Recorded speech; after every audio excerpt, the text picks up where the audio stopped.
सूरदास जी के जीवन परिचय के बारे में चर्चा करते हैं।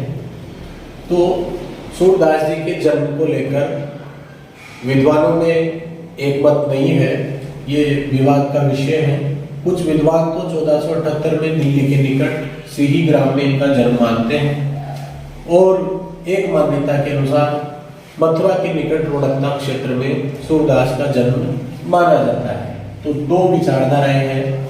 एक विचारधारा तो कहती है कि सूरदास का जन्म दिल्ली के निकट सिही ग्राम में हुआ। दूसरे लोगों का मानना है कि इनका जन्म मथुरा के निकट रोहतक क्षेत्र में हुआ।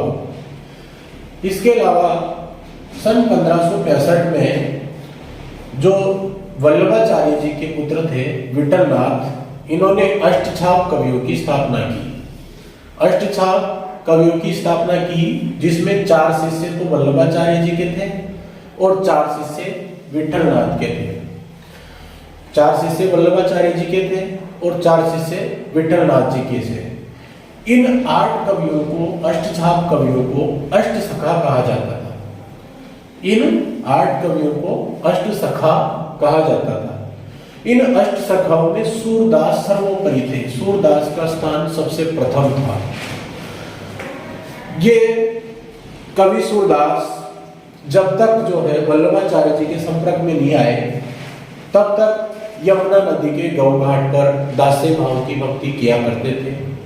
भक्ति के कई प्रकार होते हैं। कुछ लोग ईश्वर को सखा मानकर साख्य भाव से भक्ति करते हैं। ईश्वर की मेरा मित्र है, ईश्वर को मित्र मानते हुए ईश्वर को अपना दोस्त सखा मान करके सुख दुख की बातें करना, साहित्य रचना करना साख्य भक्ति कहलाती है।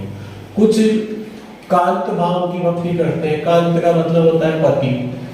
जैसे मीराबाई है, ईश्वर ने मेरो तो गिरधर नागर मोर मुकुट छवि जाके मेरो पति सोई, तो मीराबाई ने कृष्ण को अपना पति माना। उन्होंने कांत भाव से भक्ति की। तो साख्य भाव से, कांत भाव से, दास्य भाव से मतलब दास बन करके ईश्वर को मालिक समझना, ईश्वर को भगवान समझना, ईश्वर को स्वामी समझना और स्वयं को सेवक समझना दास्य भाव की भक्ति में आता है। तो ये वल्लभाचार्य जी के शिष्य नहीं बने, उससे पहले यमुना नदी के गौ घाट पर दास्य भाव की भक्ति किया करते थे और दैन्य भाव के पद गाया करते थे। दीनता पूर्वक विनती करते थे, प्रार्थना करते थे ईश्वर से दर्शन देने के लिए, या अपनी साधना में, अपने साहित्य में, अपने काव्य में दीनता पूर्वक ईश्वर से निवेदन किया करते थे। जब ये वल्लभाचार्य जी के शिष्य बन गए, वल्लभाचार्य जी के संपर्क में आए, तो इन्होंने जो है दास्य भाव की भक्ति छोड़ करके साख्य भाव की भक्ति करना प्रारंभ कर दिया। अर्थात श्री कृष्ण को अपना सखा समझने लगे, अपना मित्र समझने लगे। और सूरदास के बारे में एक मत तो चलता है कि ये जन्मांध है और दूसरे लोग कहते हैं कि जन्मांध है तो इतना अच्छा साहित्य किस प्रकार से लिख सकते हैं। जो व्यक्ति खुली आंखों से ऐसी रचनाएं नहीं कर सकता, वैसी बंद आंखों से करना अकल्पनीय है। तो ये भी विवाद का विषय है साहित्यकारों में कि सूरदास जो है जन्मांध थे या बाद में अंधे हुए। इसके अलावा सूरदास जी की 3 प्रमुख रचनाएं हैं: सूरसागर, सूरसारावली और साहित्य लहरी।